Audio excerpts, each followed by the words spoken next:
Welcome back to Nerd TV, everyone, for a Global Sim Race and Truck Series race coming at you live from the cloudy simulated Michigan International Speedway. 2 miles around this place, 100 laps for the Martin Sports 200. Weather on the track looking better than my place. Currently have a tropical storm floating just to the west side of me, but it kind of looks like one here too. 8 mile an hour winds, cloudy, very nice percent of humidity, and 72 degrees in the skies. You see the flags are moving around a little bit, and wind gusts up to 12 miles an hour. So we'll see what that has in store for us through this evening. My name is Jeremy Stanley, aka Jay Swifty on the interwebs, and to my right hand side, co-producing slash broadcasting, pressing the buttons, all that good stuff, Mr. Dustin Loxton, aka Ballistic. What's up, man? Hey, looking to get this party started. I mean, we went from Daytona last week. These guys put on a hell of a show last week. I mean, almost went flag to flag caution free. Had a caution come in at was it like net lap 94 or something like that. Set up for a green white and not an official green white checkered, but a green white checkered finish. Excellent racing all the way around. We go from the 2.5 mile of Daytona. We come to Michigan, the Martin Sports home track. Located up in Ishpeming, Michigan. So this is the home track for Scott Martin and family. So could be a good one. And Jeremy, this kicks off a wild August. So we are going from a 2 mile track down to a 3/4 mile track at Richmond, then to a road course at Watkins Glen, and then to a flat mile track at Milwaukee. So it's gonna test these drivers quite a bit. As it should. If you want to be a champion of any series, you can't just run the same tracks every week in, week out. So you got to be good everywhere.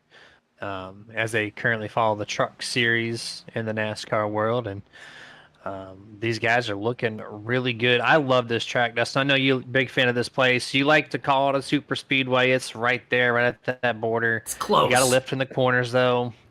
Multiple grooves through 1 and 2, 3 and 4 is kind of tricky as far as what lane to be in, but it's gonna with the trucks too. The draft, the new aero package, where it's way more vital to be in some type of draft formation.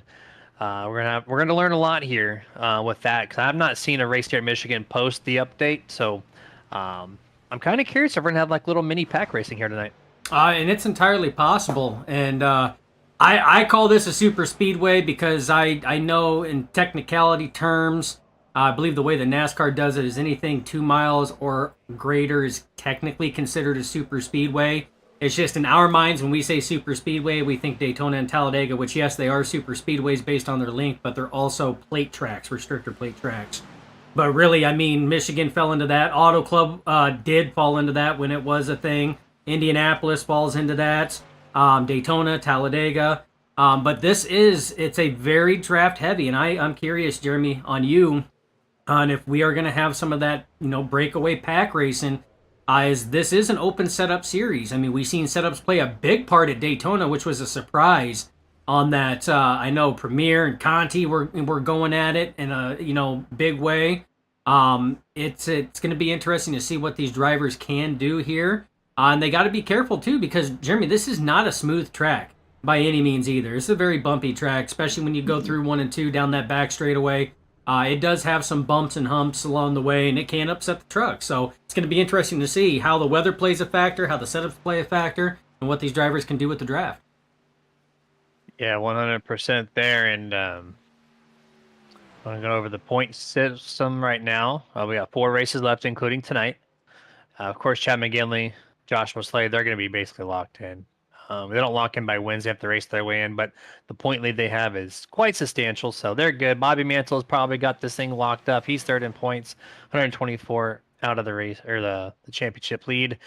And it goes all the way back to, remember, the top 10 were essentially, I think, kind of locked in on their own, right, Dustin? Because they had that part A. No, I'm sorry, that was the wrong series I'm talking about. I'm gonna reverse that. I'm gonna You're go thinking back RSR. to, I'm thinking RSR. So what, top 12, I think, is the ones who get in, right? So on the bubble at that time would be Justin LeBlanc sitting in 12th. He's 310 back of the lead. And then 13th, Tyler Honeycutt.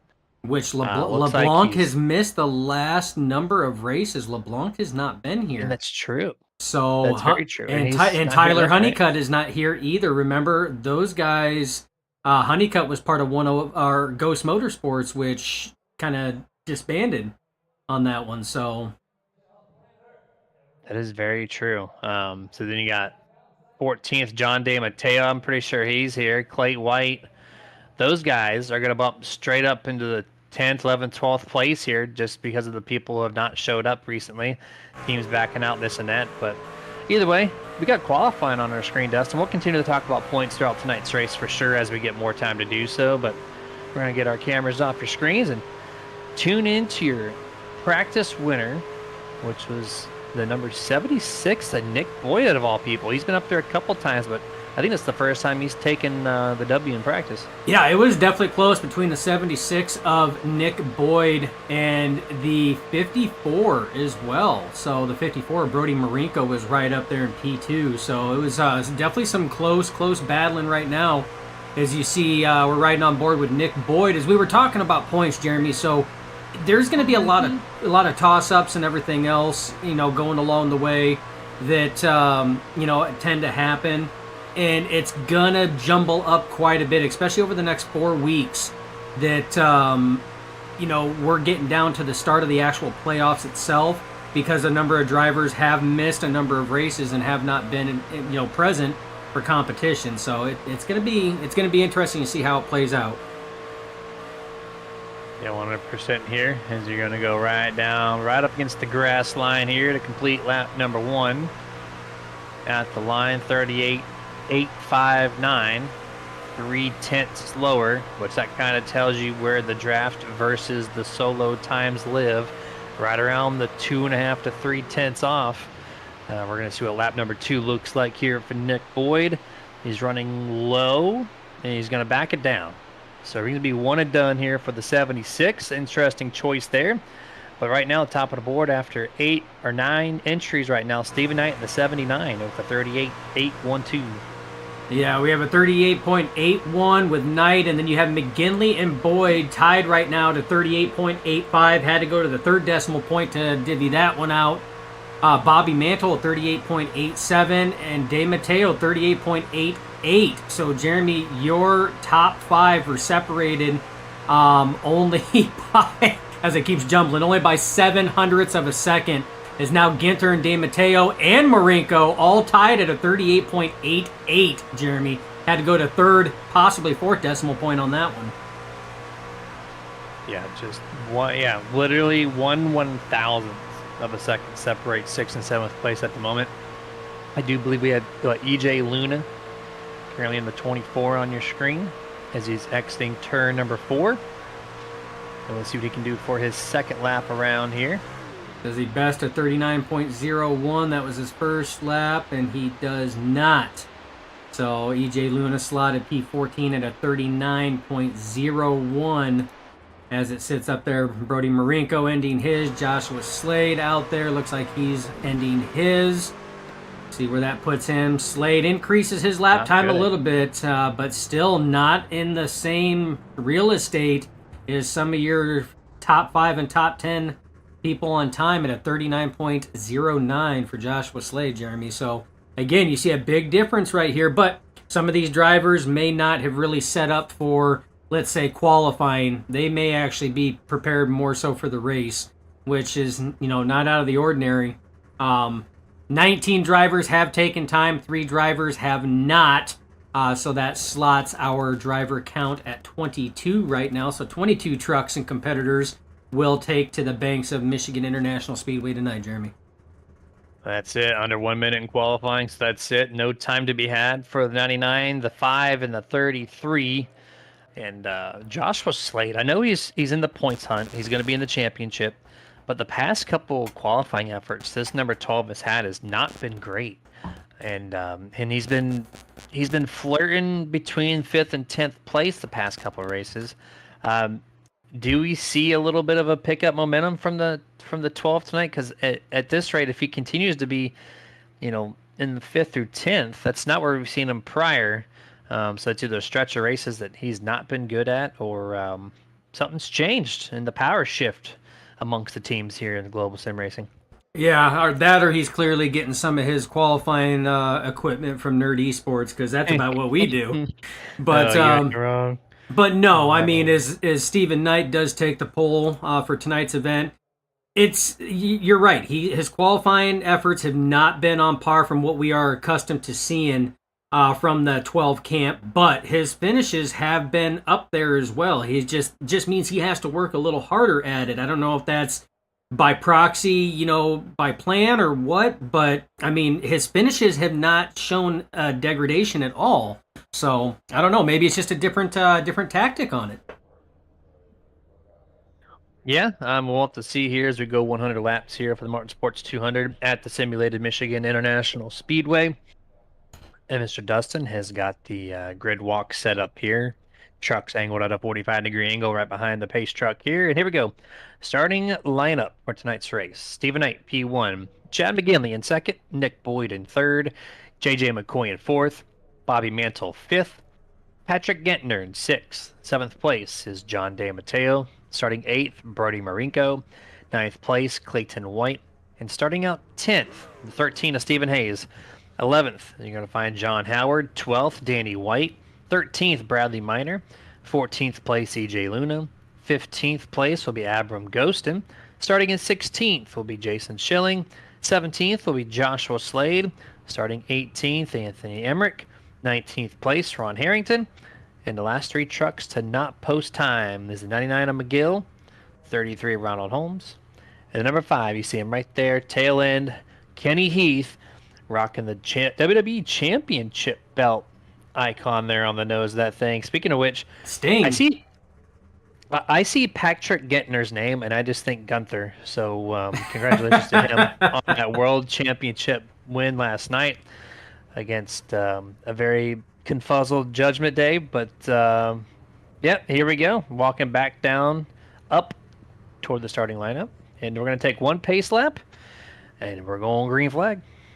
Yeah, the racing here, like I said, Jeremy, it's been a while since we've been able to really call a race here at Michigan International Speedway. As we're taking the drone, taking a look at the grandstands. But this facility is an amazing facility. It's a very fast facility, wide open. It's excellent for the trucks, and pretty much any vehicle we have, Jeremy. So draft is going to play a key factor in this. Trucks are going to want to stay clean. It's not going to be like a Bristol or Richmond where you can sit here and take a little bit of damage, a little bit of beating, and still keep on ticking. These trucks, it's going to be like a Daytona Talladega. You want to keep them clean, very draft dependent, very aero dependent when it comes to that. Love that Michigan truck there too by the 75 of Patrick Gentner as well. So shouting out the Michigan boys.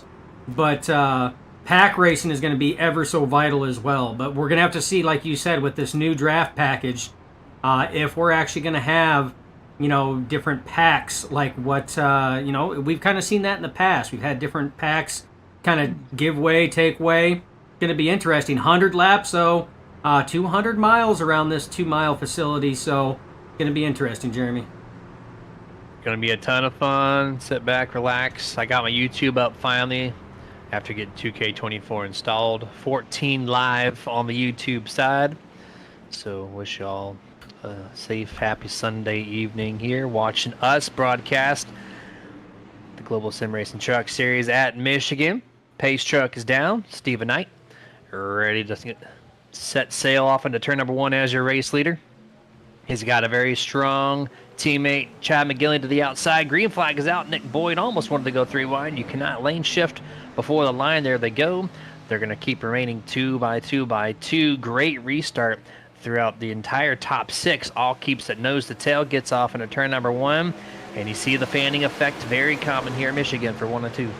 Yeah, and they're 2 by 2 back there, and back in the back, they're looking to go 3 wide right now. You got the 25 of Abram Ghostin right now was kind of looking, and right, look at that, the 23 of Anthony Emmerich going 3 wide there. Rick, sorry, JJ McCoy gets hooked.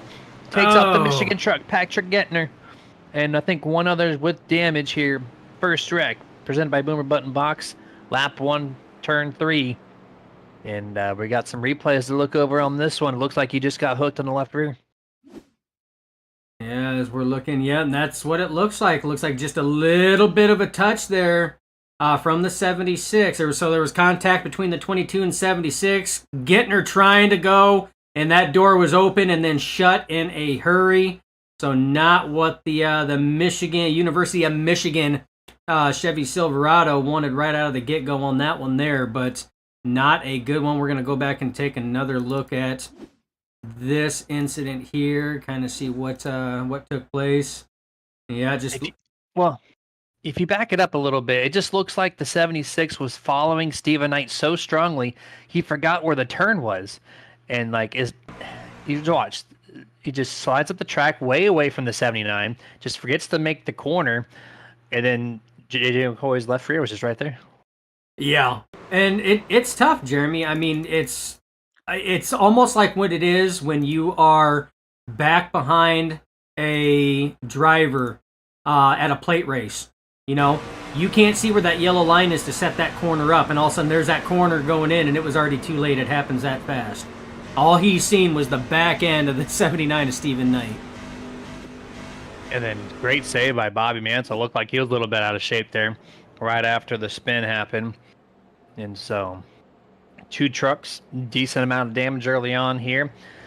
JJ McCoy has not shown up for a decent amount of the races the past month or two, and to come here, you know, he's got good speed, he's got a great team, but has no showing for it here this evening for the Martin Sports 200. And we're going to have another lap and a half, I do believe, Dustin, of pace laps, and we'll go back to green flag, but it's going to be a little bit different front row as Chad McGinley was able to sneak past his teammate, the 79, to the first half of that lap. Absolutely. And as these trucks are pacing, Jeremy, we are going to take a short commercial break, and we will be right back as they re-rack them and restack them when we try this again.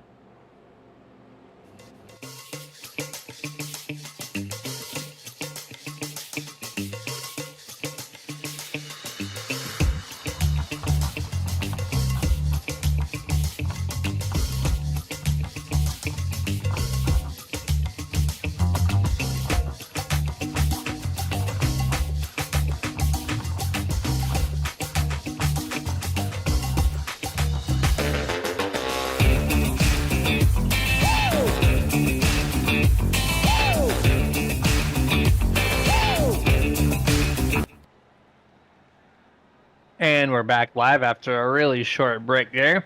Had a little behind the scenes things to take care of, and you're going to see those pace lights turn off. There they go. So that wannabe Chevrolet Silverado is going to lead these trucks around the 2-mile track one more time. Dip down to pit road, and your top 5 will be Chad McGinley, Steven Knight, Bobby Mantle, Nick Boyd, and John DeMatteo sneaks in there after McCoy gets turned there by the 76 on the opening lap.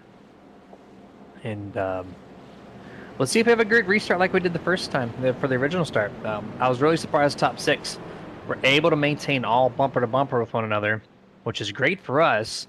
Makes things just a little challenging up at the front when everyone's so quick and so close on lap times. You know, you want to break away where you can early, and that first start was really good for us. It was a really clean restart. And like you said, a lot of times, about the only time you see trucks stay that close together on restarts is usually like Daytona Talladega. It's usually bumper to bumper. Usually there's a little bit more play when drivers, and a little bit more control when drivers come to tracks like this here, especially with open setups. But everybody was getting up to speed and up to pace. I mean, they were right there, locked onto each other all the way through turns 1 and 2 and all the way down the backstretch. And then it just closed up even more after that, Jeremy. I mean, we had about the top 10 to top 12 were all nose to tail there. So let's hope we can have another good restart like that, get these trucks wound up, see what these drivers can do on this long run. Pace truck is down. 65 and McGinley leads teammate Steven Knight in the 79 as they come up. Green flag is out. We are underway on our first restart of the night. And look at Grim Reaper Motorsports, Jeremy. If I had to say, I would definitely say there was a little bit of team communication on a countdown on that one, because those guys shot out of a rocket. Yeah, very common for teams to do that, and I know in our camp especially. There you go. All right, guys, ready, set, 3, 2, 1, go.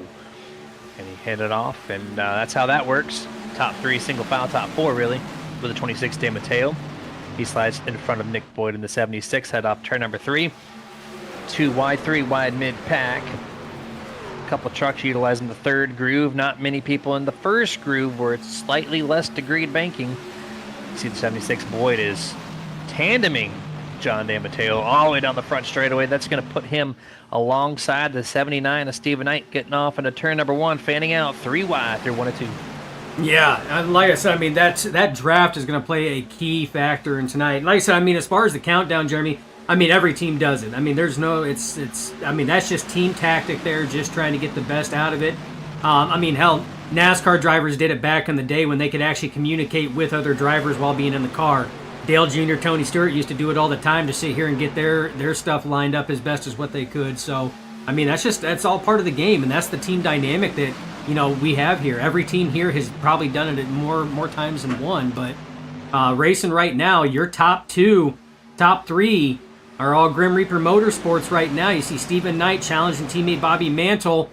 John Dan Mateo still waiting in the wings on that, and then right behind him is the 13 of Stephen Hayes.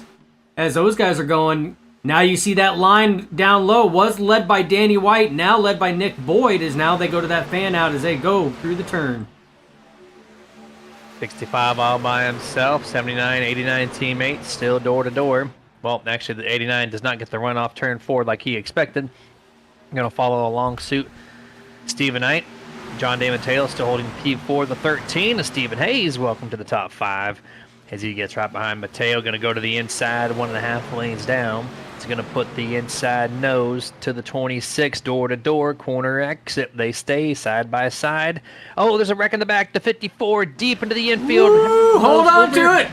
Oh. And if you're going to hit the wall, that's the best place you want to do it. Almost perfectly squared to the rear end. And not bad damage either. Damage. Yeah, I mean, just that left rear just kind of caved in. Almost had that blowover, Jeremy, but those hood and roof flaps did exactly what they were supposed to. But man, what a ride. Good job holding on to it by the 54, Brody Marinko, because that could have been way worse than what what it initially looked like. Yeah, that could have been way, way, way worse. Thankfully not. Hit, like I said, the best place you want to. And it looks like he crosses over the 24, EJ Luna's nose. I'm going to take another angle to see how that transpired. But there's the half blowover. These things have parachutes when you turn them around, and it wants to pull them back with a lot of drag with this new aero package. And there's the contact, hits the wall, and it bumps him right off and ready to go. And you got another angle here for us. See what happened exactly. Yeah, we're going to go back just a little bit to see how this set up. It's usually best. So he's coming up behind the, was that Nick? Oh, that was, that looked like that was Brody. He went to try to go for a cut to get around Nick Boyd in the 76. Just did not have the clearance that he expected he was going to have. We're going to go full speed, and you're going to see how fast he pulled out there. Yeah. EJ Luna was just riding there, and he had nowhere to go on that one. That just kind of landed right on his hood. I love the fact that me and you, Dustin, get along so well, but we don't have the same view right away from these wrecks. Yeah, he came down for sure to try to make that pass, but EJ Luna gave a whole truck length and a half until Brody went down, and then EJ shot at the track a quarter to a half a lane, and they kind of met. But yeah, ultimately, I think the 54 should be at fault for that. But that's why we're not admins. We just call it as we see it. That's right. But right. that's why we have differing points of view up here. There's things that you'll see that I don't see, things that I see that you don't see. And that's what allows us to try to bring as much action and commentary to the viewers out there as possible. Yeah, I mean, if it wasn't for my monotone voice, you have even more fun. But yeah, for sure. We're gonna do this again. Did not expect 2 cautions and 10 laps here at Michigan. That is for certain. I knew we were gonna have some 2-3 wides for sure, maybe even some 4 wides, which I think we saw briefly on the original start. Outside of that, it's been up close. The draft is definitely playing a factor in this race. There's no question about it. So, you don't necessarily need a dance partner, but you want to make sure you're doing it well. It's kind of like an IndyCar almost at Indianapolis. You're so draft dependent as we're taking a nice, great look at our two countries bordering this track. And back to pit road, and now we're cycling through all the camera angles. You find something fun up there? Is there a fox on the track? Just kind of cycling through a little bit there, just showing people the sights and the beauty that is Michigan International Speedway. So it's a beautiful track. It really is. So actually being able to see what this service of iRacing allows us to bring to you guys is always something fun to do. And Jeremy, I don't know if you knew this or not, but before that caution came out, we actually had two splits of packs. We had the top 10, top 11 were actually kind of on their own and pulling away, and then we had the next pack that was actually being led by the 46 of Brad Miner.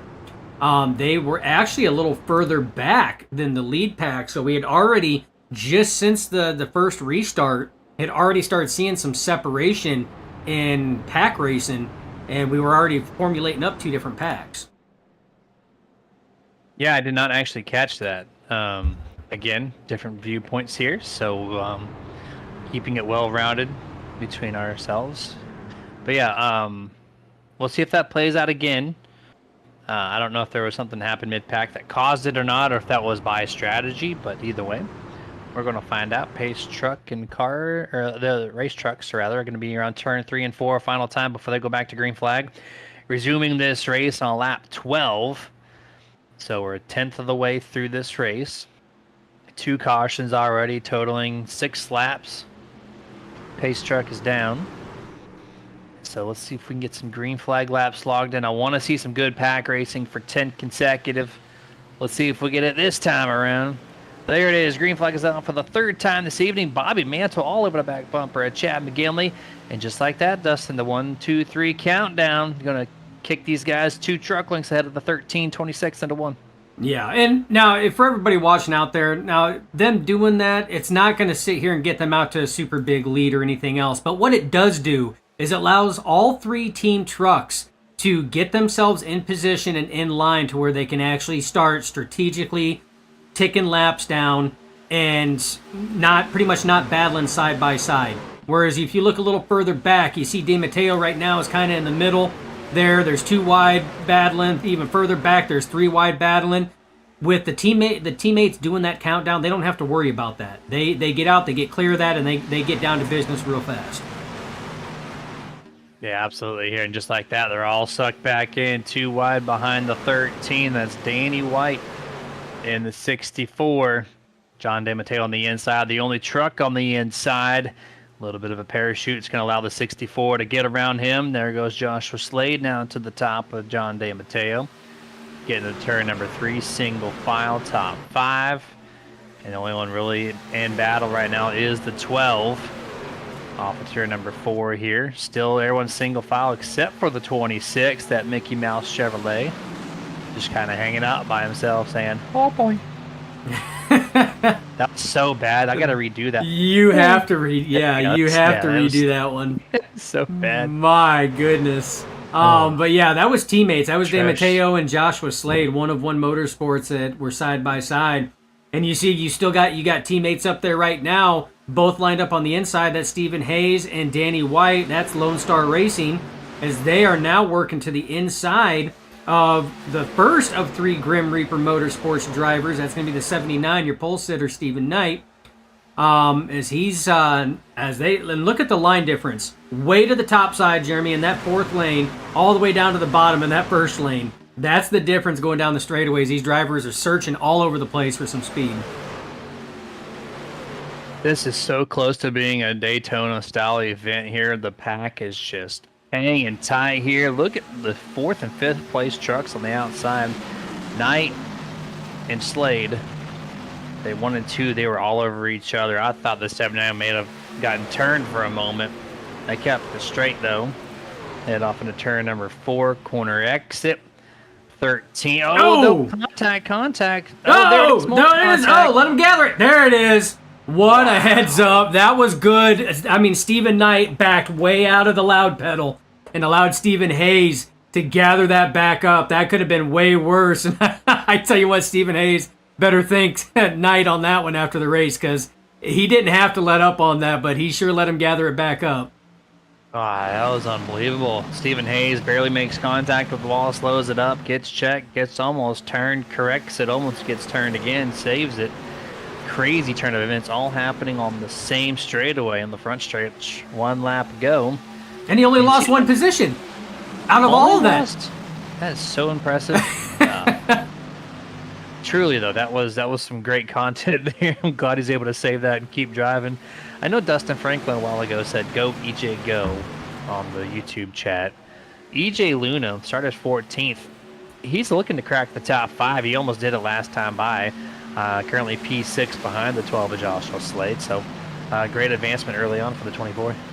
Yeah, and the 24 has been coming on. He's been slowly and steadily coming on in the later stages of the season, and we don't typically call his name early on. He's a very methodical driver, meaning he will pick and choose and slowly move his way up, and then before you know it, with 25 to go in the race, next thing you know, you got that 24 is up in the top 5 or up in the top 3, Jeremy, as we got side-by-side racing. Oh, a little bit of contact and a slide up there. More contact. 79 of Stephen Knight is going around. As he loops it once, 360, and twice. He's going to lock her down. No contact to the inside wall. Woo! What a spin cycle. And I think the 79 could have drove off that 360 Cyclone had it not be for this new aero package. Kept the front tires from touching the ground. You see the looseness right there. He overcorrects, and he's going to drive right into that left rear quarter panel. Somehow Joshua Slade's truck does not kick sideways at all. And there he goes. He's going to go for a loop. Now watch his front tires as he spin cycles through. They're going to pick up off the ground. They don't actually touch the ground until now. And so he couldn't get the 360 go. And he locks it down. No wall contact for the 79. Yeah, that was very close, and you were spot on that one. There you can see how loose he was.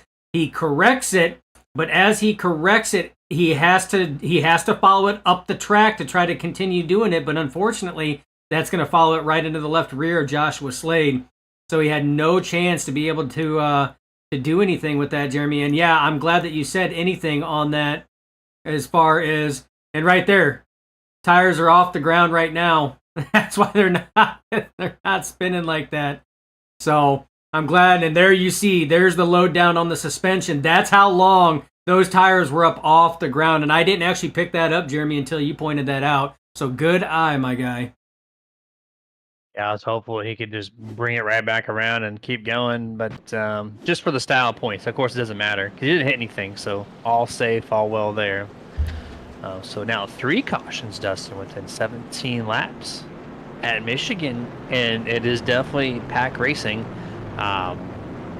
This looks like it's going to be the new norm for a while here on the iRacing service. Is this kind of like what we're going to maybe expect headed off into this week and future races here at Michigan?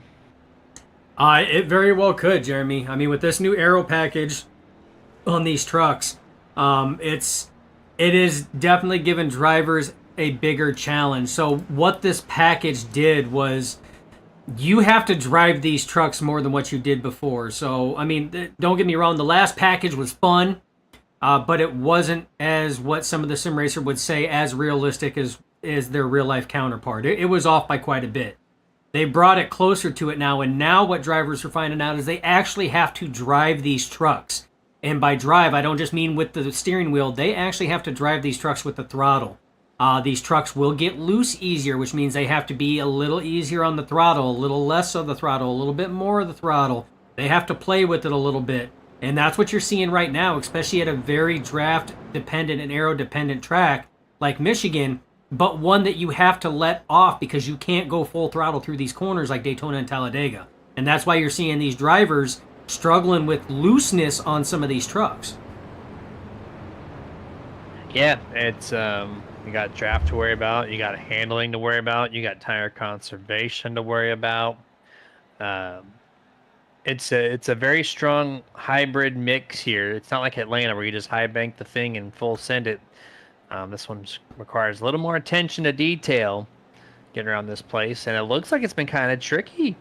You saw the 13, he got squirrely a couple times. You saw a couple trucks mid-pack, at least that I caught anyways, that was banging off from the door panels, just mid-corner, because one was pushing up, one was trying to utilize the higher speed on the outside.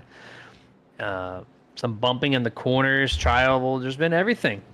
And it's only 20 laps. So we got 20% done, 80% to go here.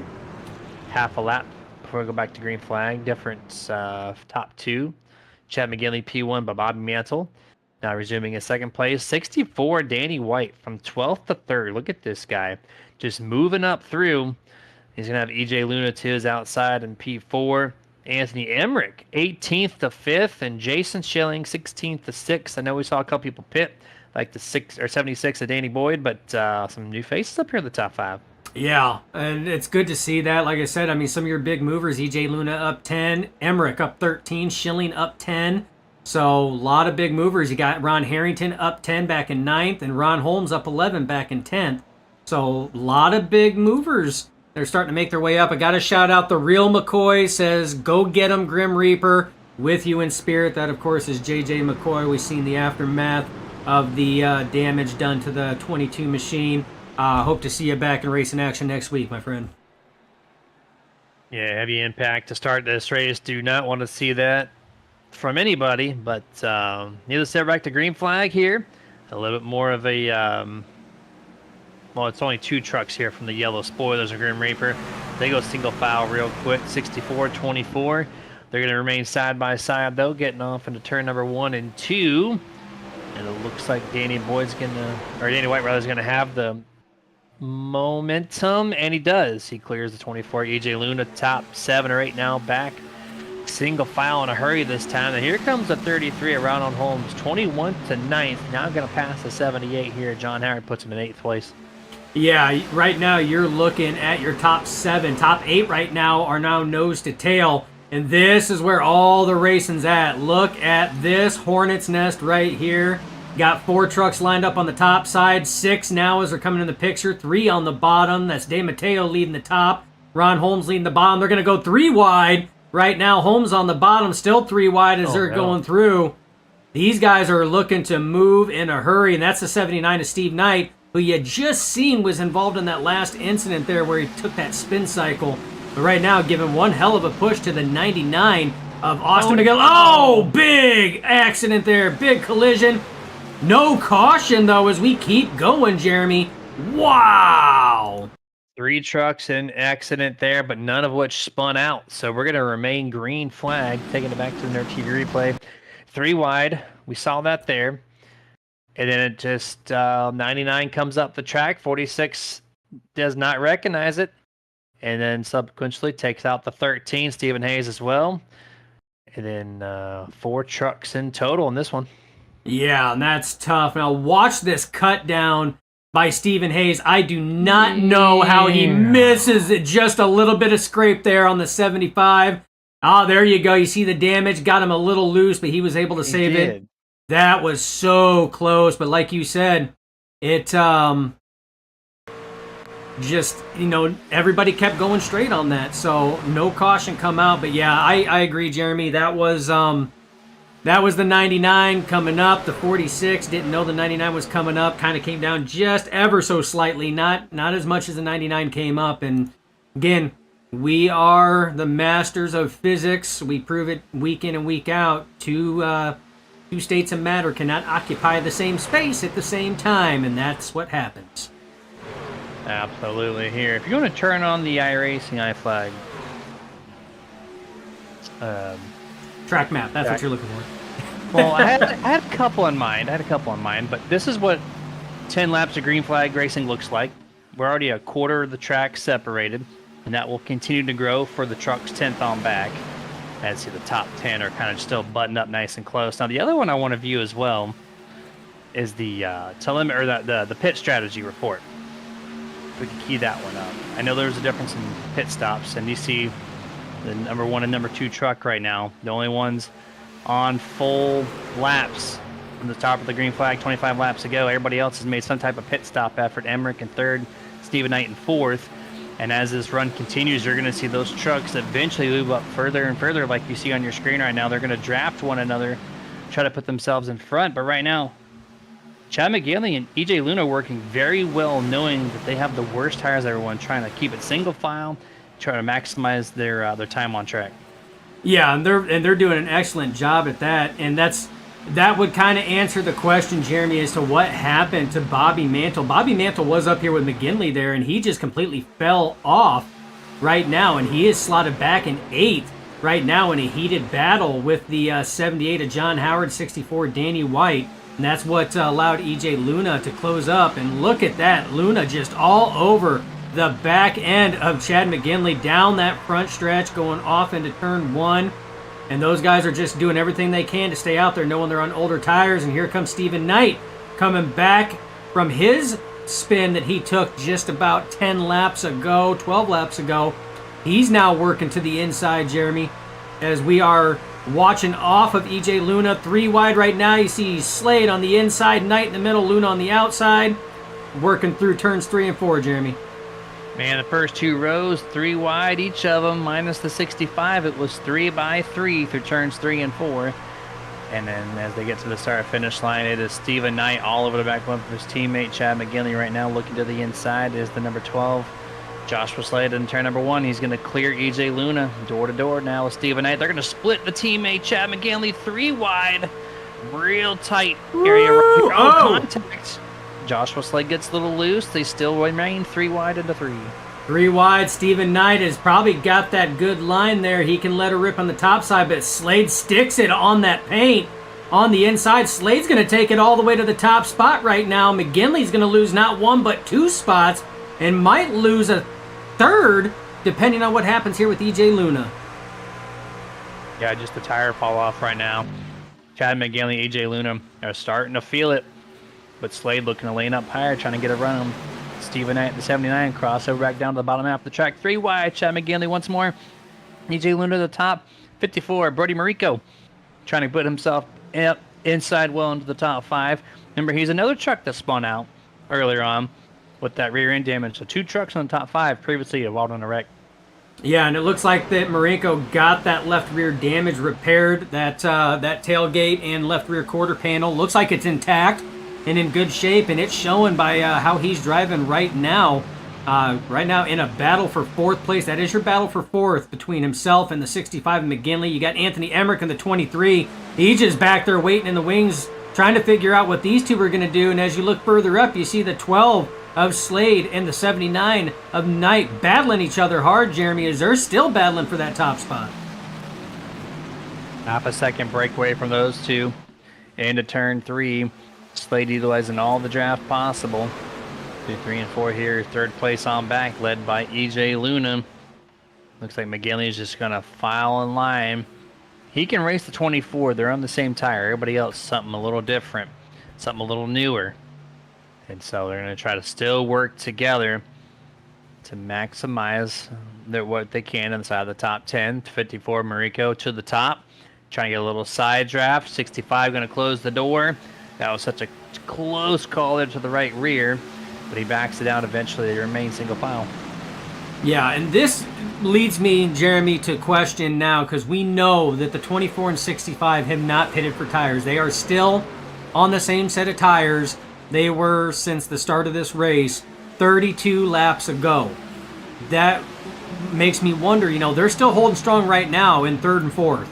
But what is this going to do for pit strategy? Because right now we are on the longest green flag run that we have had in tonight's race. If this continues on, what's that going to look like for pit strategy for those two drivers compared to some of these other ones that have taken tires and come down to the service of their crew? I think at this rate, they go 2 pit stops to the end. And I think that goes for both the guys of EJ Luna and Chad McGinley, but also everybody else in the entire field. I don't know if they can extend it out 40-plus laps. Oh, Nick Boyd gets shut down by Bobby Mantle on the 89. It looked like Bobby came down. Nick had the run. He put his nose there. But then Bobby said, nope, that's my position. Put him back to the outside wall, and it backed him down a couple of truck links. Yeah, and you can see a little bit of damage right now on the right rear of the 89 of Bobby Mantle, and that is we're riding on board the 64 Danny White.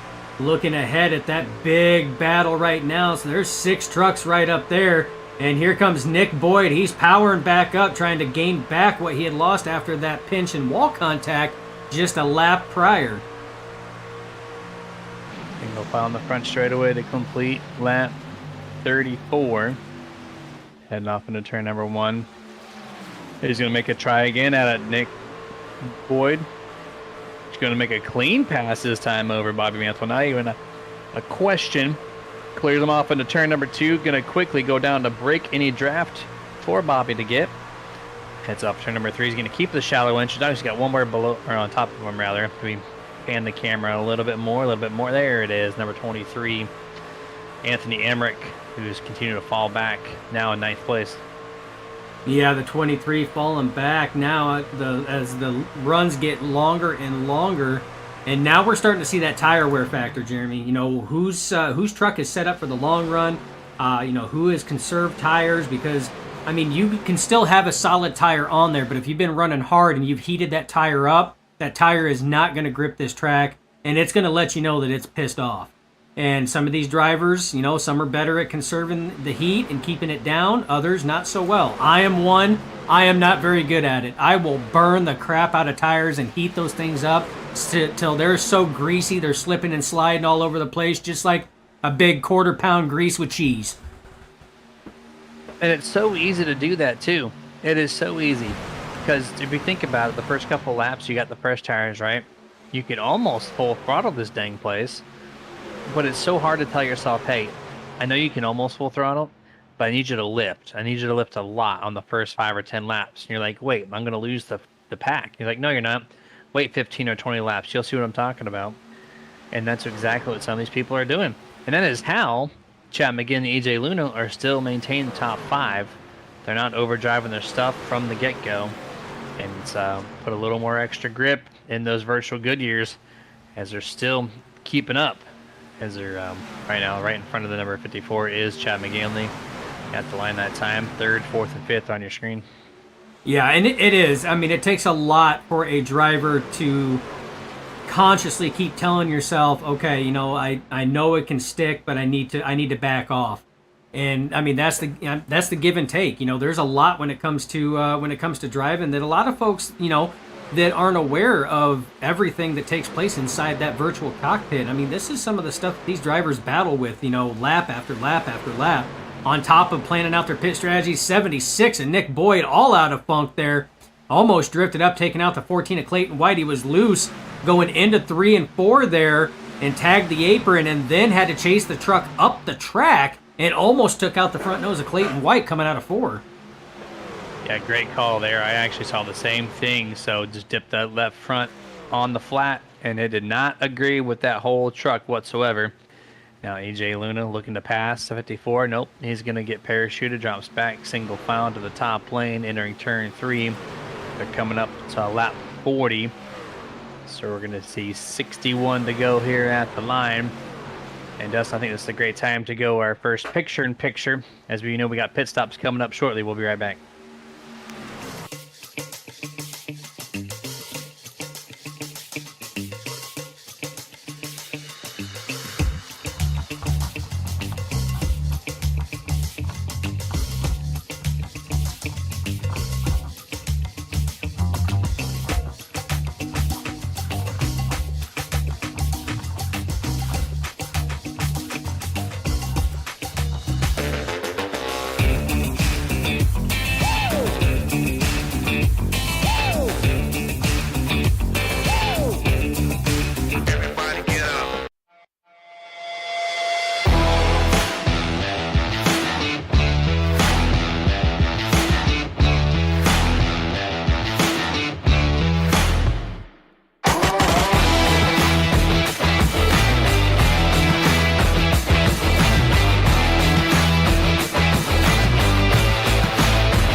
And back to full screen here. Pit stops underway a little bit early here for the 65, 89, 26.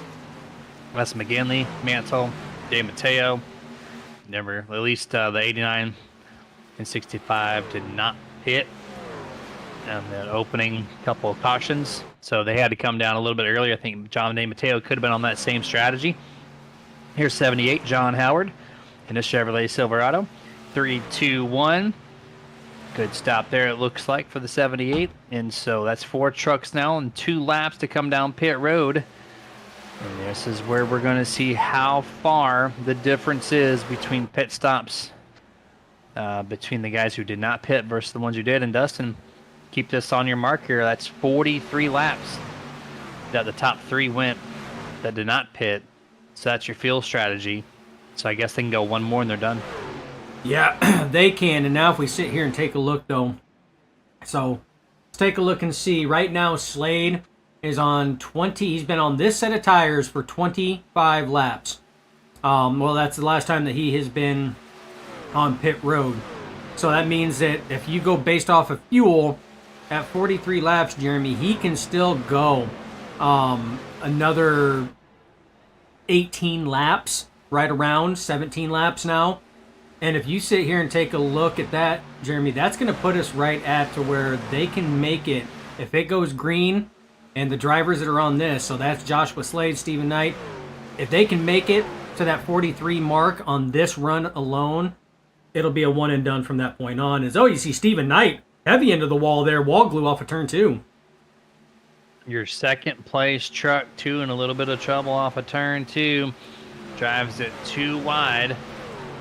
And I think it's not as bad as we initially thought, but still, what a scare there. And he's going to lose a little bit of the important ground that he's going to need to be able to maintain where he's at. At the line this time. Look at the yellow spoilers back to back to back at the line that time. But remember, 2 of them are 1 lap down. Yeah. Yep. The 2 of them are 1 lap down as we are still cycling through green flag pit stops right now, Jeremy. And what these drivers are wanting is they are hoping that it goes green flag until everybody can actually make their pit stop.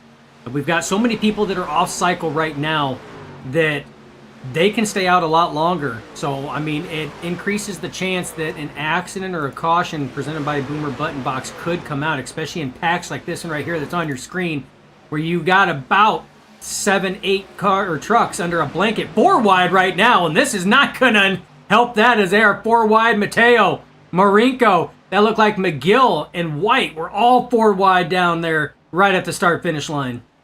Oh, Marinko losing a ton of speed, too. Quickly gets passed by the 78-14.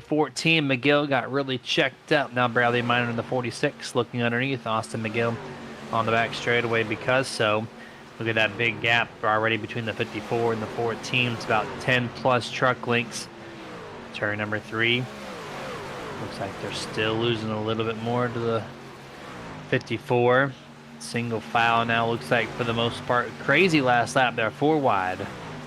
Yeah, and to get back to what I was stating was, if a caution would come out, Jeremy, it is going to trap a lot of drivers a lap down. Now, these drivers, I mean, a lot of the drivers that are up there are going to have to come down to pit, so you should get waiver rounds. But what that means is that everybody that come down to pit that would allow the other drivers a waiver round, they are going to be on fresh tires. And that waiver round comes with 1 to go, meaning that those drivers that would get waived around are not going to be able to come down pit road for fresh tires. Expect Clayton White this time in. There he is. I seen the little tattletale Q sign of him dipping below the white line. That's their version of putting their hand out the window. Oh, Anthony Emmerich loose coming in. Hits the inside pit wall. Not what he wanted on his pit entry. We almost saw that 2 weeks in a row where a guy almost clips the inside cutout there. Thankfully, he did not pull the Mark Martin and hit the cutout there, but just hit the inside wall. Still some damage and a lot of ground lost on the racing surface for Anthony Emmerich, 23. He might get tagged for unsafe pit entrance, but also we got the 57 Ron Harrington. He gives up the lead lap as well. Yeah, so drivers still continuing on. Joshua Slade still leading by over 2.2 seconds right now, and that's over the 79 of Stephen Knight. His Knight is trying to reel him back in, Jeremy. But right now, Joshua Slade just out there just ticking laps. We're working lap 51 of 100. We are halfway through the Martin Sports 200, and essentially about 2/3 of the way through our green flag pit stops as it sits right now, Jeremy. Yeah, getting close. Getting this thing done, already halfway down. That's with 3 cautions, too. And it looks like this back half is looking to be a lot cleaner with the pit cycles involved. We got some things spaced out for sure. And we still have a handful to come down pit road. Joshua Slade, though, momentarily 2.5-second lead over second place Stephen Knight. So that's pretty impressive stuff there as we're focusing on the number 25. Now back to the race leader, Joshua Slade.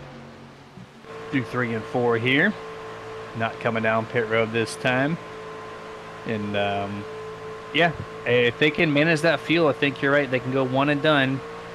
Now, we've seen McGinley caught multiple times this season trying to do the 2 instead of the 1, and I don't think it's worked out for him. It's, for the most part, no, it has not. As we've got the iRacing iFlag track map up. This is what we went back to green flag, Jeremy, on what, about lap 21? So this is over 30 laps of green flag racing and green flag pit stops, and this is what it looks like around this 2-mile facility. Beautiful 2-mile facility in the home state of Martin Sports. But it hasn't for the most part, and I think he realizes that. It did pay off on, I think, a couple of occasions where it actually did pay off going a different strategy, but for the most part, no. I mean, it's tough, Jeremy, especially when you're focusing on racing and just being consistent and hitting your line each and every corner, each and every lap, and then trying to calculate and do different things. Does it look like, who was that? Was that the 89 of Bobby Mantle that was way low? It was. What was going on there? About to find out here. I'm going to take a look back myself. Oh, we're going to go. There you go. We're going to do the Nerd TV rewind. Oh, he got loose. He got loose. Found Danny White at the top of the track. Yep. Bonk went down. Good save. Good heads up. This is full speed, by the way. Drives it right back up the track and rejoins. So, excellent job by the 89 of Bobby Mantle on that one. But, yeah, we will be having new graphics with that as well. Nerd TV and Nerditudes and Jeremy and myself and everybody involved. We got some cool, fun stuff coming. The broadcast side coming your guys' way, and one of them is a cool little Nerd TV rewind effect that's coming up, which should kind of make it nostalgic. How about that? I'm looking forward to it. I know something that I personally put a request in. You did. And it was accepted by the board. You did. And it's going to be fantastic. I can't wait. And speaking of can't wait, I want to see when they make that pit stop how much of a lead McGinley and them, who already pitted, are going to have. Nope, expect the 12 this time. There's that tattletale sign. He will be coming. Yep, he heard you. He's listening, Jeremy. He's coming down now. So this is going to be the. This is going to tell us and give us a little bit more insight on what to expect, how much of a lead he's going to have.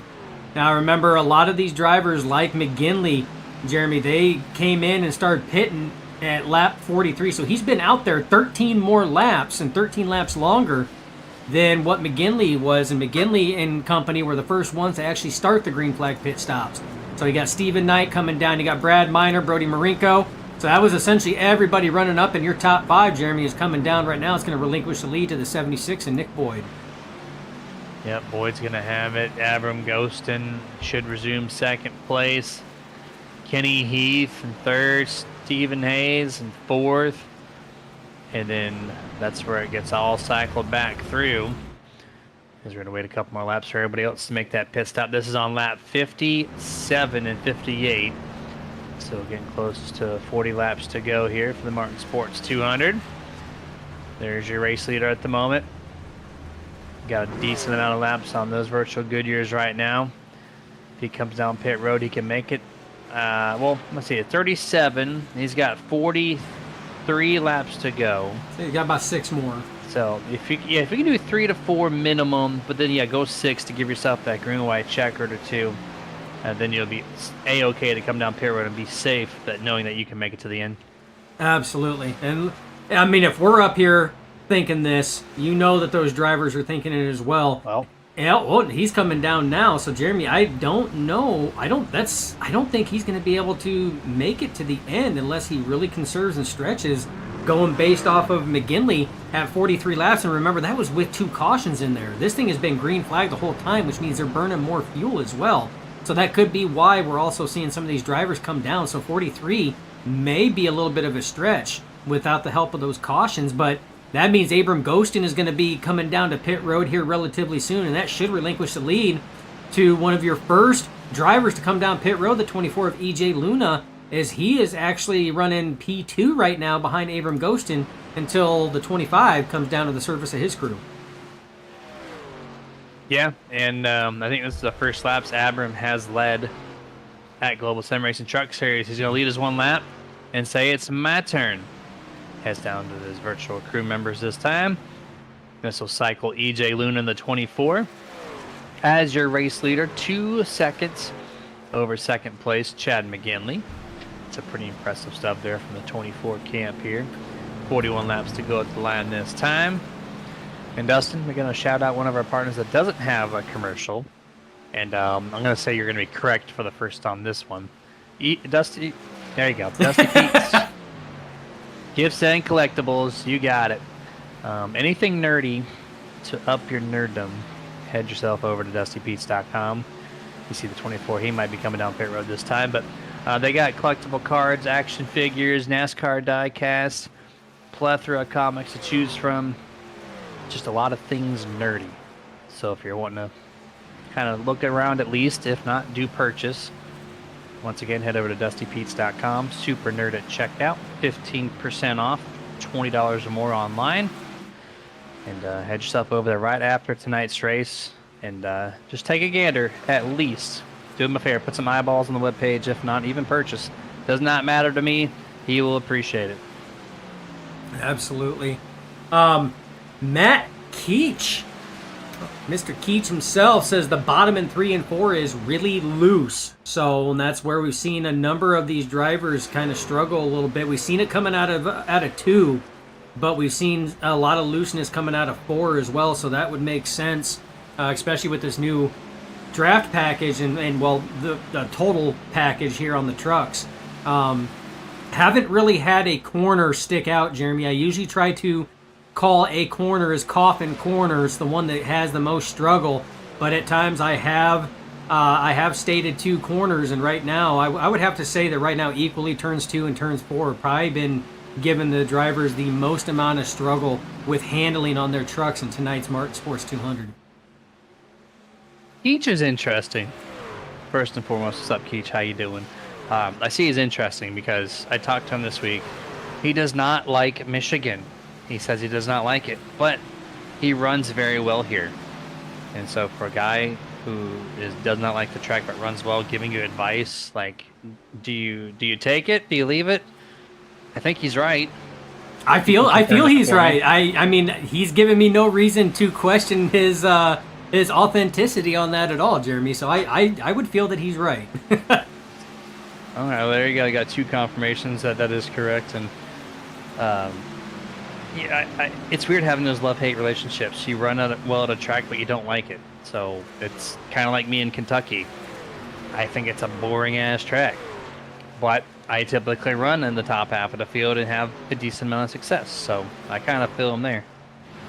Absolutely. And you know, we all have those love-hate relationships when it comes to tracks like that. And you know as well as I've got those as well. But I mean, every driver does. But what I'm going to do, Jeremy, is we're going to run down the Nerd TV Top 10 recap. Green flag pit stops have cycled through. EJ Luna right now leading the way, up 13 positions from his starting spot, out leading the Martin Sports 200. Still anticipating what's going to happen as far as strategy. We're going to have to keep an eye on that. Your highest running Lone Star Racing driver right now, Chad McGinley, chasing him down. His not gained anything. He's running right where he started. Started P2, running P2, but he is very fiercely chasing down EJ Luna right now. Danny White having a fantastic run for him tonight. Definitely a track that it appears that he enjoys running. As I say that, he gets wicked loose out of 2 and saves it.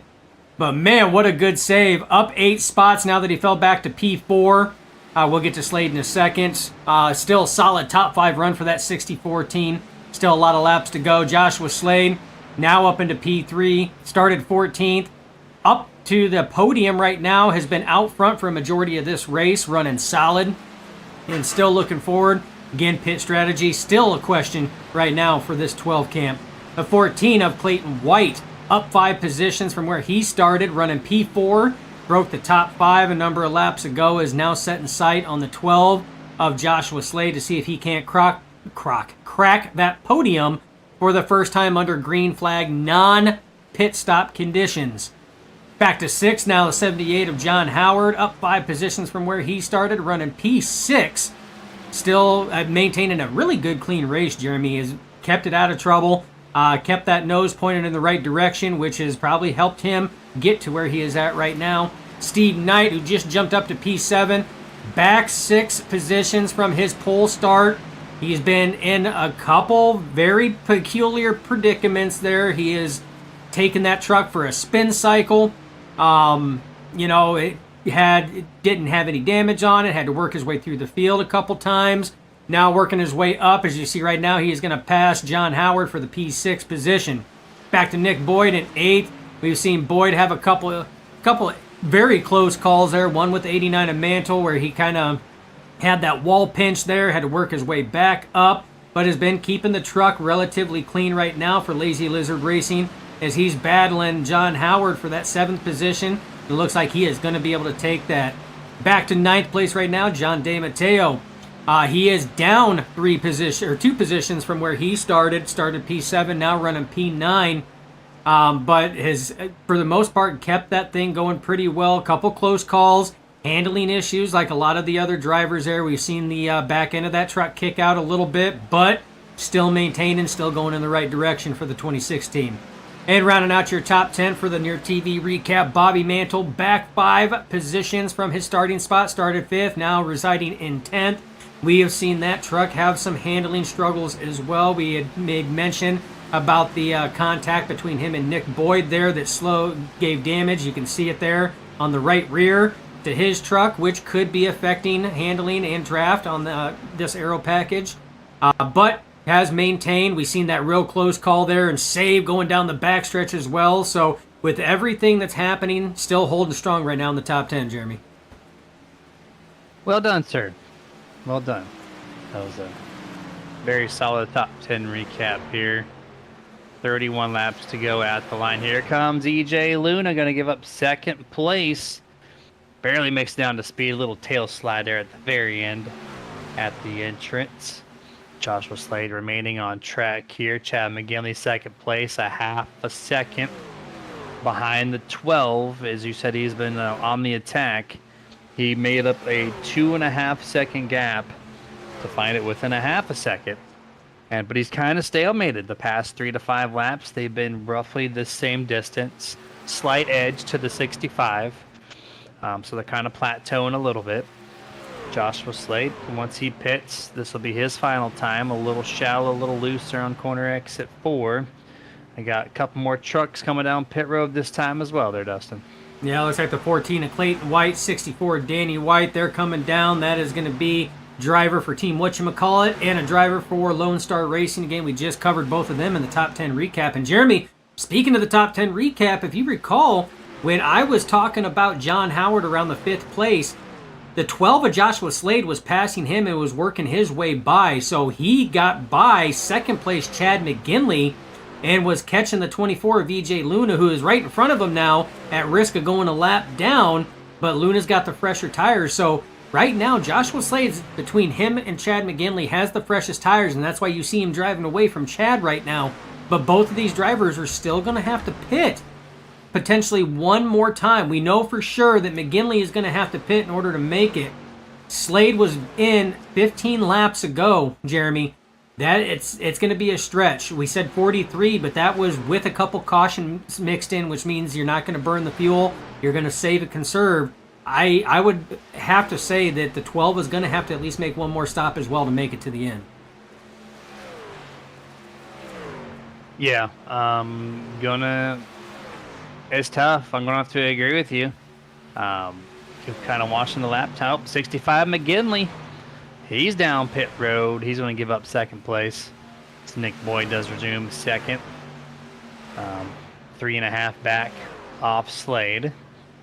And then another second, you'll find Stephen Knight, and 3 more seconds, John DeMatteo. So the thing's really spaced out. Here's the 89, Bobby Mantle, other teammate to the 65 from Grim Reaper. Going to be at the box here momentarily. There's your second place truck now. Nick Boyd from Lazy Lizard. Just taking a nice casual run here. Did not look like that truck was affected by that earlier damage between him and the 89. No, I mean, it slowed him up. He lost a position, possibly 2, gained those positions back. But as far as speed and time on the track, Jeremy, I'd have to agree. I don't think that 76 was affected at all by that contact. You see the 64, Danny White, fresh tires, driving around the 79 of Steve Knight like he is just sitting still, even in reverse, so to speak. So, again, we are working through green flag pit stops. There's going to be a mix of fast trucks on fresh tires. They're going to feel like Superman. But, Jeremy, you touch base on it. Just because you feel like Superman, you still have to conserve because you want to be sure you have tires left for the end. And that's what could catch some of these drivers kind of off-key and unexpected here, is if they overdrive this truck trying to make up lost time in the pits. They got to remember that every one of these drivers that they are getting around right now, they still got to come in and pit too. So just bide your time and take her easy. Well said. Number 12 Slade gets a little checked up. Allows the 14, 65 to pass him there. We just went wide in turn 2.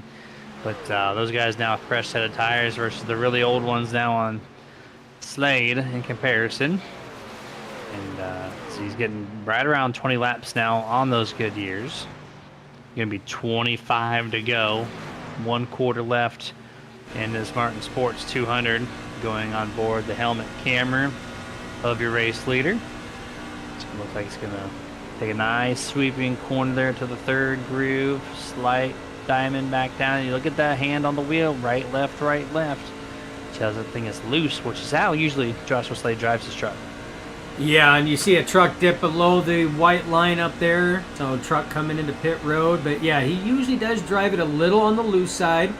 And that's not uncommon. You'll probably see him turn it to the right just ever so slightly coming off the corner here. Actually kept it pretty good. So it was actually buttoned up pretty well coming off that corner, turn 4 there. But a couple more drivers coming down pit road right now. Anthony Emmerich coming down. Ron Harrington and Jason Schilling all coming down to the service of their virtual crew. Pit stops are open once more here as we get more and more starting to file through. Now looking at the 26, DeMatteo, now cycling to Stephen Knight. Bouncing back to DeMatteo's. He's got John Howard, gets really close to the outside wall off of turn 2. This is your 4th place truck, 8.5 back of your race leader. Doing very well in the 26. Looks like he's found a good liking here to Michigan. Yeah, sorry. I like to try to keep Jeremy on his toes, flip-flopping back and forth. But I flip-flopped back because the lap prior, the 26 of DeMatteo actually got into the wall. Looked like he wall scraped it a little bit. So handling definitely an issue on that. But remember, we're working towards the tail end of some of these runs, Jeremy. We already went on board there on the helmet cam. Love that helmet cam. Looking through the eyes and the spectacles, so to speak, of the driver themselves. And you've seen, the wheel work that the 12 of Joshua Slade had to do. So, I mean, these trucks are handling not the greatest. It's not just a turn left and go. Like, they're sawing back and forth on them. There's a lot of give and take, a lot of play. 33 of Ron Holmes in for his last scheduled pit stop. That should be the last one for the 33 team as he's now exiting and rejoining, Jeremy. Yep, there we go there. See it on your left-hand side. 22 left to go. Take a quick moment here to shout out another partner that we have that does not have a commercial with us. And that's going to be our one of our newest ones. RaceEPI.com, Elite Performance Industries. We recently partnered with them. They have the fastest setups that I have ever driven on this service. Very well handled. They come in multiple versions, loose, tight, standard, all that good stuff. I see Nick Boyd in the 76 giving up second place, and some others filing in right behind him.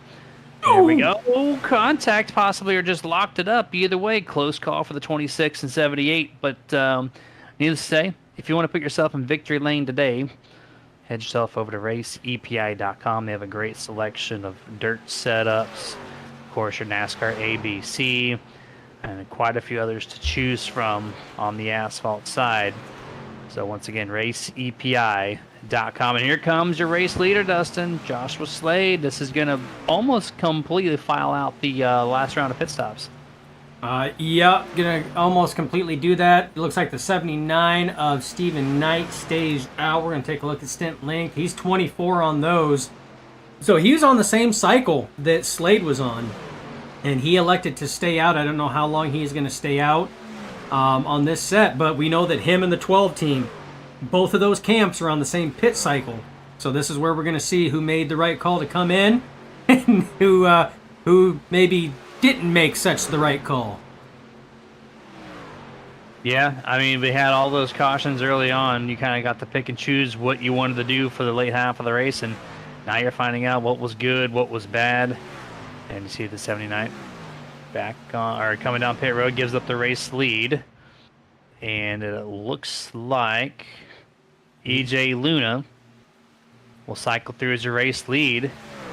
And he has got, it looks to be a second and a half of a lead over the 65. And then Clayton White in the 14 is right behind him within 2 truck lengths. Somewhere right there is about to cross the line. What the heck happened? EJ Luna he was there and then he was gone and now he's back. He had some serious blinky issues on that one there. He was gone for a hot second, Jeremy. It even fooled the iRacing scoreboard. It put him back to 5th or 6th for a moment on my end and bumped him right back into 2nd, where he should have been. But he should be in the race lead at this point. He is should right have now. been scored that. But when he blinked out, iRacing said, nope, you have to go back around one more time to get that lap credit. And it looks like he's going to remain solid at the line. And there he goes. 24 to the top of the board here now. This is going to be a 3-truck race here, Dustin. These two, the 14, 65, they're kind of closing in. And when this thing gets close, this is going to be an awesome 3-truck race, I think. And I think you're right. Right now, Luna's got the he's got the oldest tires out of all 3 of these drivers right now. He's 13 laps on these tires. The next is going to be the 14 of Clayton White. He's 12 laps since he last seen his crew.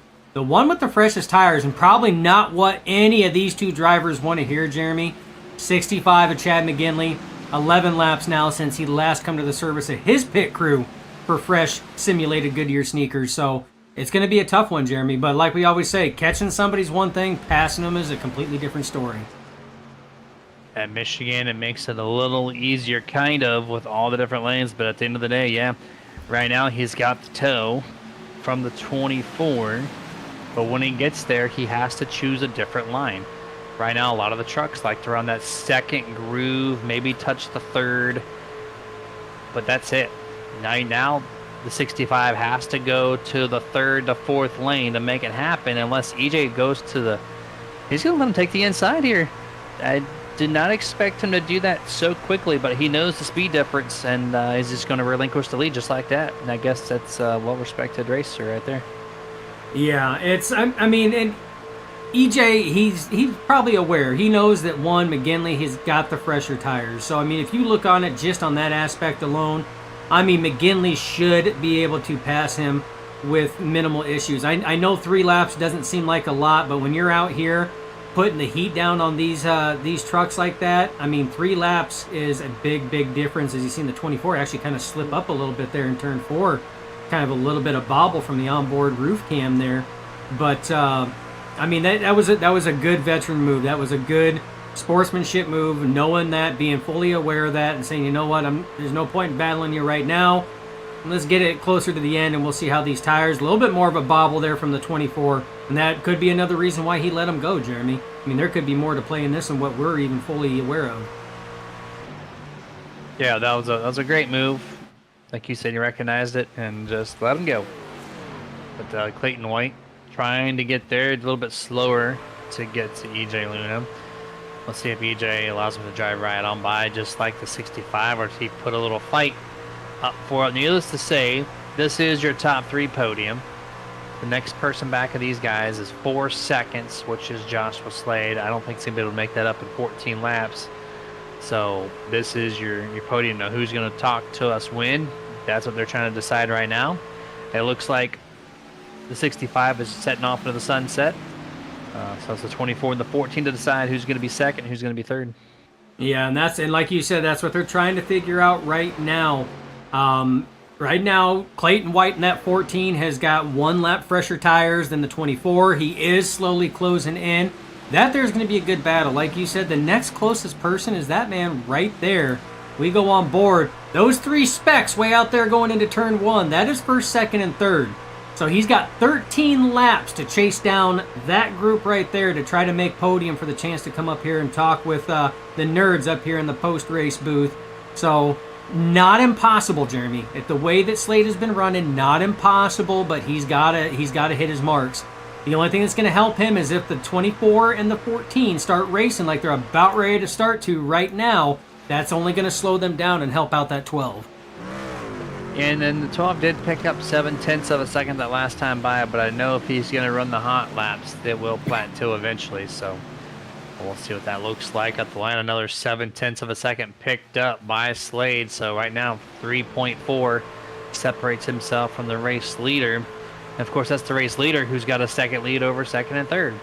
So basically 2.5 between second and third and the number 12. He's right to the line one more time. Look at Clayton. He's right there. He's within that 1 truck length gap.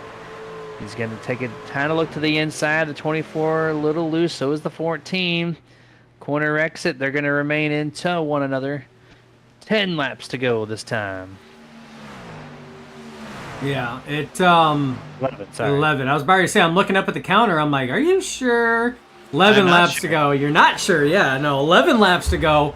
Right now is these 2 drivers, like you said, they both are a little loose coming off. You've seen Clayton White actually take a little bit higher of a lane through 1 and 2 than the 24 of EJ Luna that time, trying to break that a little bit, try to get a little bit more of that downforce on that front nose, a little bit more wheel in that corner to be able to turn. As you see, he's a lane higher going through 3 and 4 as well. But look who's creeping up in the picture, Jeremy. That 12 of Joshua Slade, he is tracking these guys down, doing everything he can. I would say he is going to get there easily with 10 laps to go that time by. This is going to be a 3-way battle for second, third, and fourth right now, as he is now coming into the picture, Jeremy. Holy cow, I counted them out. I said they're racing for the top 3, but nope, I was completely wrong.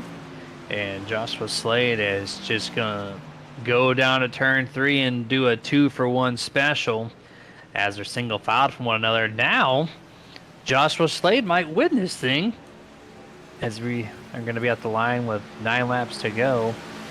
I am shocked the 12 is able to make up that quick. But is he doing qualifying laps, or is this just a normal race pace for him right now? And that's the question. Like we said, when you come out here, the harder you run these tires, the more heated up they get. And with the amount of time he had to make, Jeremy, it's entirely possible. I'm not saying that he did, but it is possible that he's running that thing harder than what he probably would like. The question is he going to be able to maintain, catch the 65, and have enough left to battle him for that top spot? Because this time by, we got 8 laps to go, Jeremy. He is coming. And on top of that, we have a battle right now for third, as Clayton White is closing in on the 24. So we're going to have a battle not only for the top spot, but we're going to have a battle for the final podium position as well. So this is looking to heat up quite nicely for tonight's event. Clayton really trying to utilize that 4th groove to get his truck to rotate through center. I don't think it's going to work from that time, but here it is. Turn 3. Looks to the inside. Going to be no contest. Joshua Slade out of a cannon. from 5 seconds back to your race lead in a matter of about 5 or 6 laps. He's going to lead the first laps under green flag after pit rotation here tonight. Yeah, what a drive by that 12 camp right now. But it's not over yet. Still have 7 laps to go. And Jeremy, if I'm a bet man, I'm going to say that McGinley wasn't really pushing his truck nor his tires that hard at all. So he was probably waiting in the wings and conserving just a little bit. But if you take a look right now, though, Slade still has the fresher tires. Last on pit road 13 laps ago to McGinley's 21 laps. That is an 8-lap difference, Jeremy. So it's going to be a tough stack for Chad McGinley to try to compete with 8-lap fresher tires, even if Joshua Slade was running them harder than what he would have liked. And that's how he was able to chase him down. That's still a tough ticket to stamp. And I remember at the beginning of the race, even before it, I was talking about how Slade might need some momentum. Qualified 17th, not a good time at all. And I was curious if he was going to do well.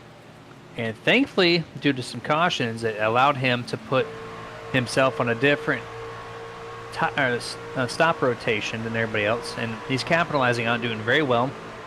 Now we're on board the 14, Clayton White. Looking this time to the inside.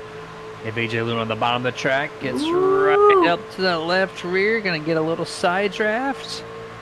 There he goes. He's going to close in, bumper to bumper. 5 laps to go here, and still no pass.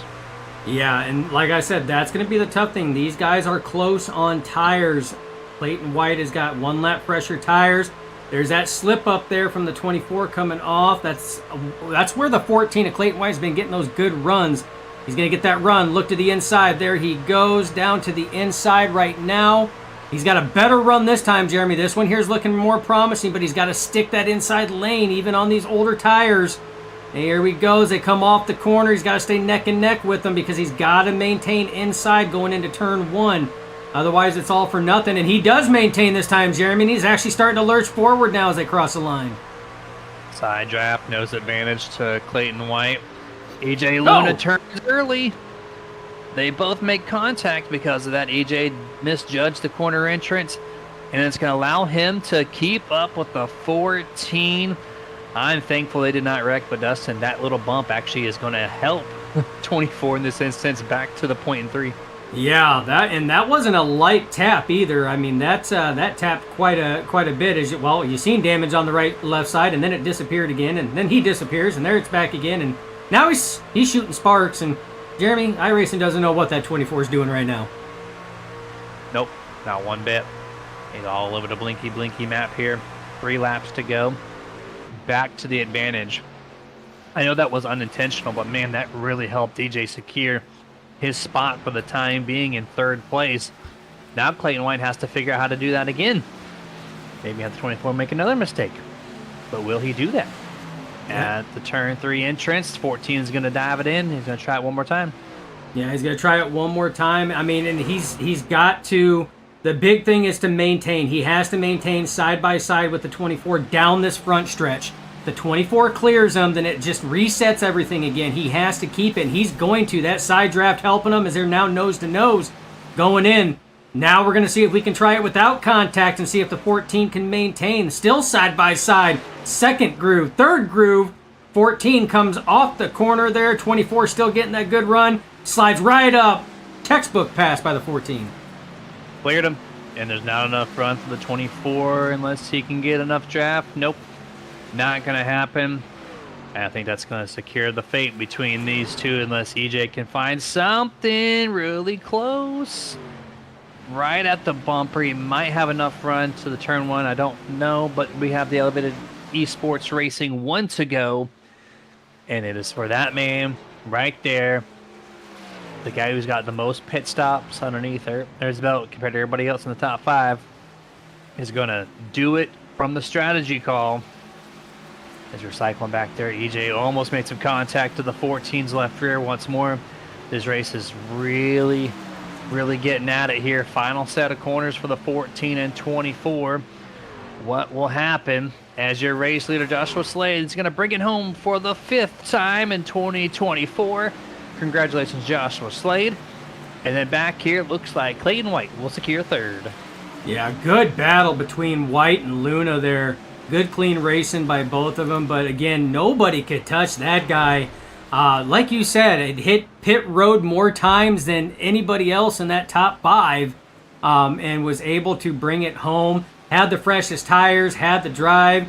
See the congratulatory bump right there by the 60, 65. Well, And like I said, what a drive by the 12. Good run by the 65 McGinley. Not to discredit anything, man. He ran a good, clean race. Another solid podium finish for the 65 camp, Jeremy. And yet another podium for the 14 of Clayton White. So Team Whatchamacallit is definitely stepping it up, and they have progressively been getting better and better each week. that candy bar team doing pretty solid for themselves since forming here this year. And the 12 is going to get to the line. Do a nice burnout here. It looks like he's going to keep it off the wall initially. 5, Kenny Heath, coming up out of nowhere to say, hey, how you doing? And then the burnout, going to back it up. He is just toying. There it is. There's some contact to be had between these two.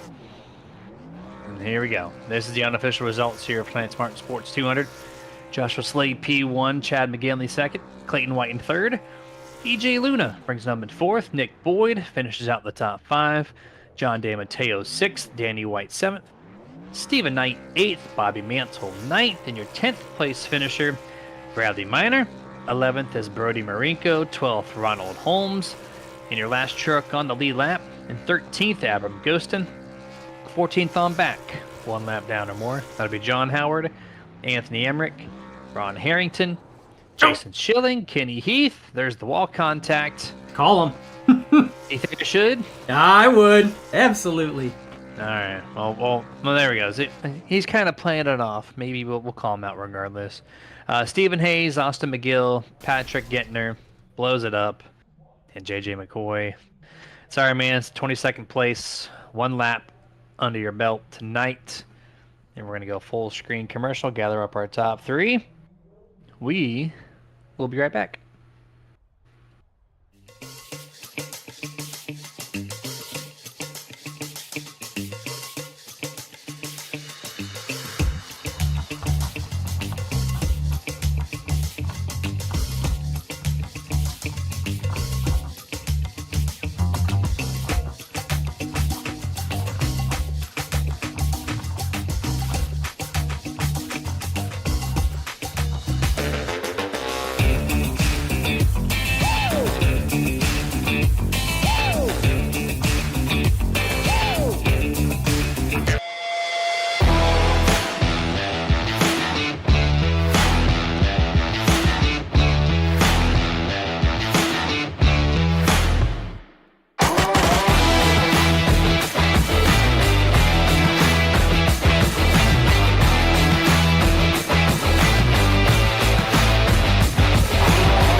And here we are for the Martin Sports post-race show.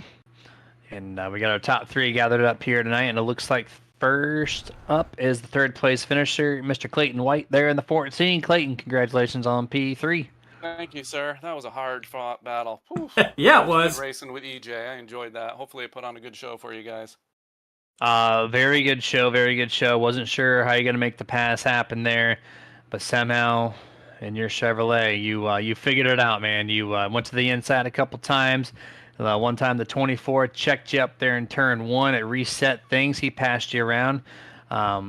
So just walk us through the last few laps. What was going in your mind when you got to the 24, and how were you going to pass him?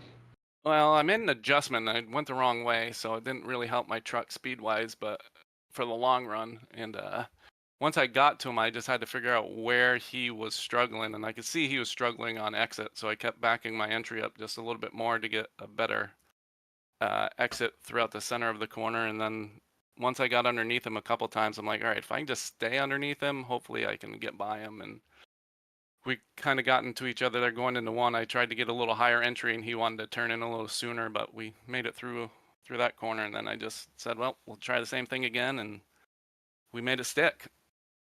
Yeah, that was an excellent little sequence there, the final 10 laps. Walk us back to the very beginning of the race. We had 3 cautions, bam, bam, bam, real quick, back to back. And it Yeah, looks like that set the tone for tonight's the entirety of the race with all the different pit strategies. So, what caution did you think? I mean, maybe we shouldn't do this, or maybe we should do this to set ourselves up toward the end. I should have probably that second one where I pitted. I shouldn't have, or did I? I shouldn't. I should have pitted and didn't. And that probably would have put me on the same cycle as Josh, and I just messed that up. But I figured that everybody else staying out and kind of had a buffer between us. I figured I could get away, but then it just stayed green, and I was like trying to do math in my head and like, man, when can I pit to stay ahead but not lose too much time? And it just said, I'm just gonna run it till I can. And then when I saw EJ pit on that last pit stop, I'm like, I still had like 25 laps in my tank, and I'm like, oh, I'm short by like 10. So I was like, I gotta go. And I didn't want EJ to get too far ahead of me because I didn't think I'd run him down. So yeah, it was just good racing all the way through. Pretty proud of the guys at Global. They did a good job. Yeah, absolutely. And it is very difficult, if not impossible, to practice those kind of scenarios. No one knows you're gonna have 3 Yeah. cautions back to back. Yeah, definitely hard to plan for. So I mean, either ways, you had the speed of the truck. You capitalized. It got you to podium P3. So Yes, congrats sir. on that. Thank you. You're very welcome. Any sponsor shout outs before we head out tonight? Sure. Shout out to the big boss, my wife, and Heidi Sensi. My dad's out there watching. Say hello to him. Good job to say good job and to my team. We did a pretty good job. I mean, we got a couple penalties that kind of held them back, but they ran through it. So I'd like to say proud to be a part of that team, and thank you guys for putting on another great show. Can't wait to watch it in the morning. And yeah, to everybody else in Global, and Chad and Josh for their podium finishes. Yeah, Big 10 for on that, man. Nope. Congratulations once more on the P3. And Thank you. yes, Yeah, sir. and Well, one other thing is Premier Setup Shop definitely gave me a fast set for this week. I would believe it. I believe it. P3, man. Absolutely. Rocket ship for sure. So, Yes, sir. all right. Well, have a good rest of your night, and Yes, we'll sir. catch you next week. Yeah, we'll see you next week in Richmond. Yeah, man. Good luck. Bye.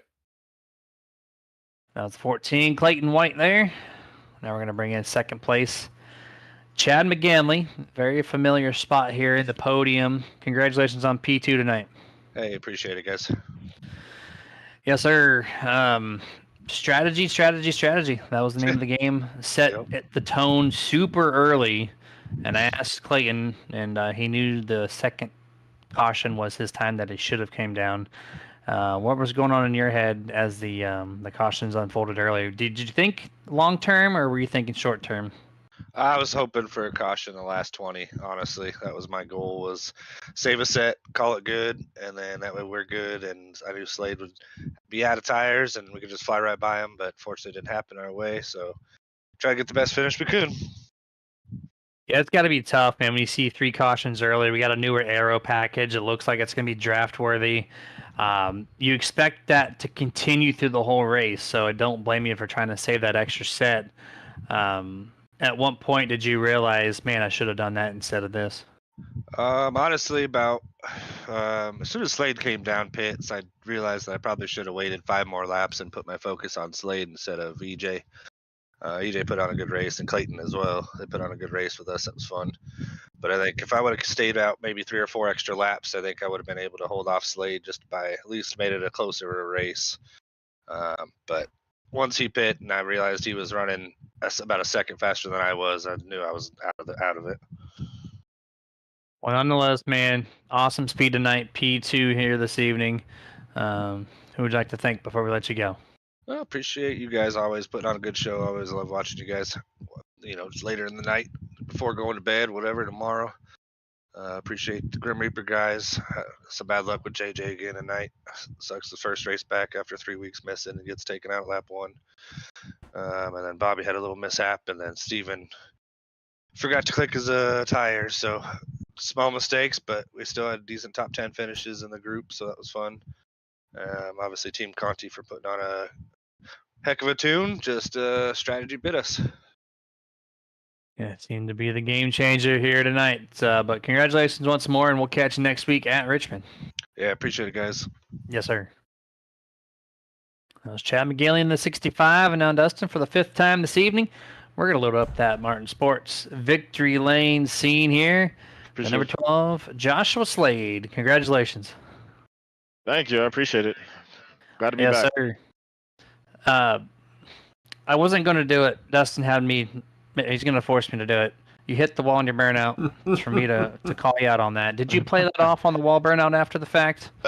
You did, didn't you? You did. I definitely tried to. I'll be honest with you. I was just like, hopefully he won't notice it, but he did. So it is. Called it.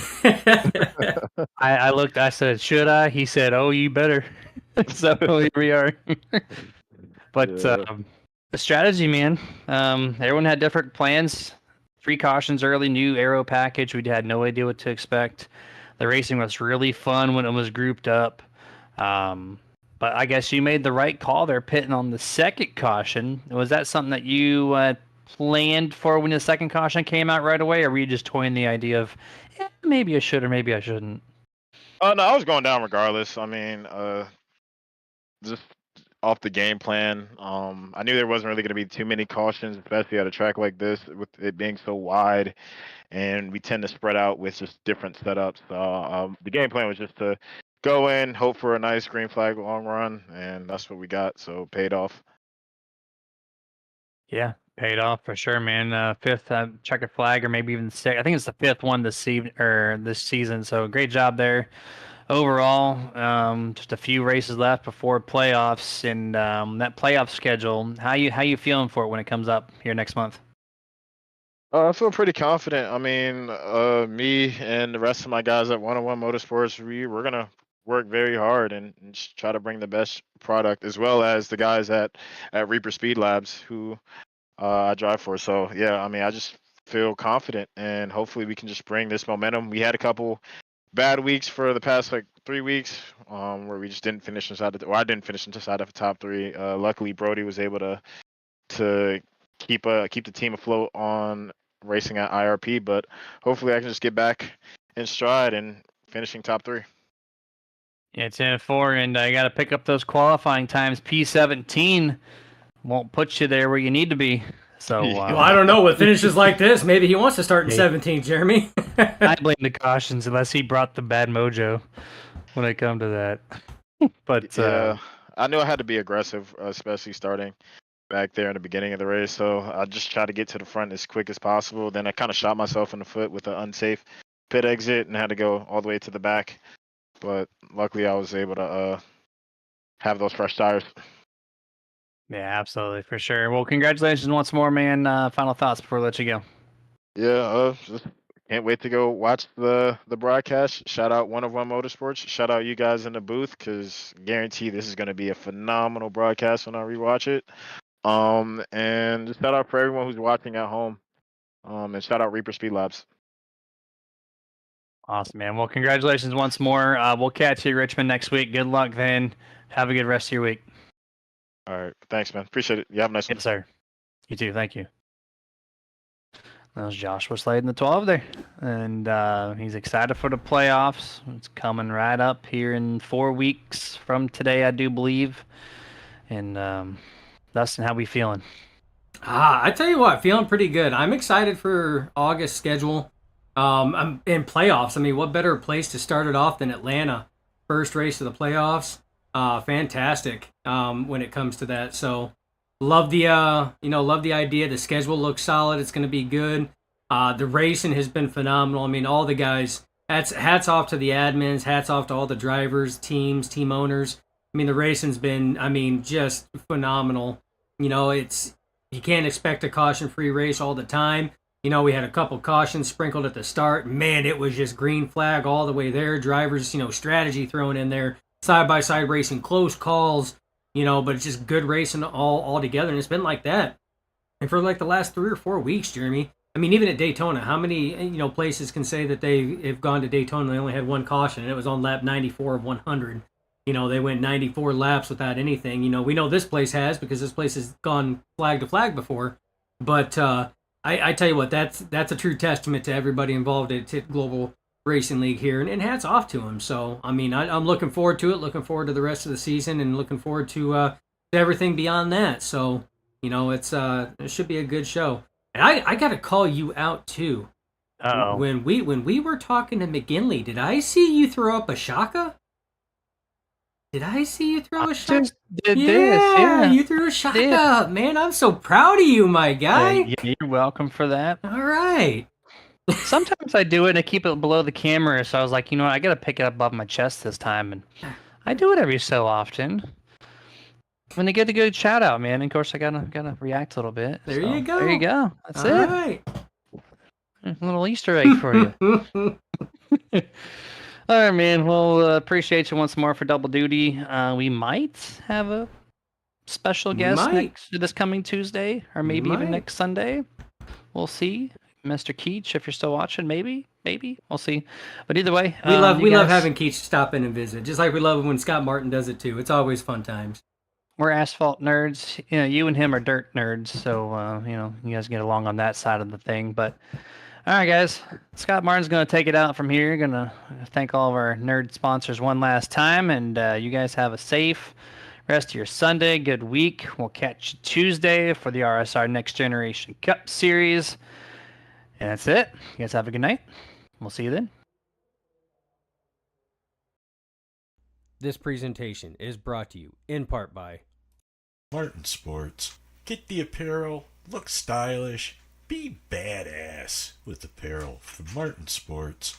martinsports.gg. iRacing iFlag. Must-have flag marshaling system for any aspiring sim racer. Get yours today at iracingiflag.com. Boomer button boxes. Total sim control at your fingertips. boomerbuttonboxes.com. If you race hard, then you need to rock hard. And no station gets you harder than iRock935.com. If you're a collector and that's your game, then Dusty Pete's, that's the name. DustyPete's.com.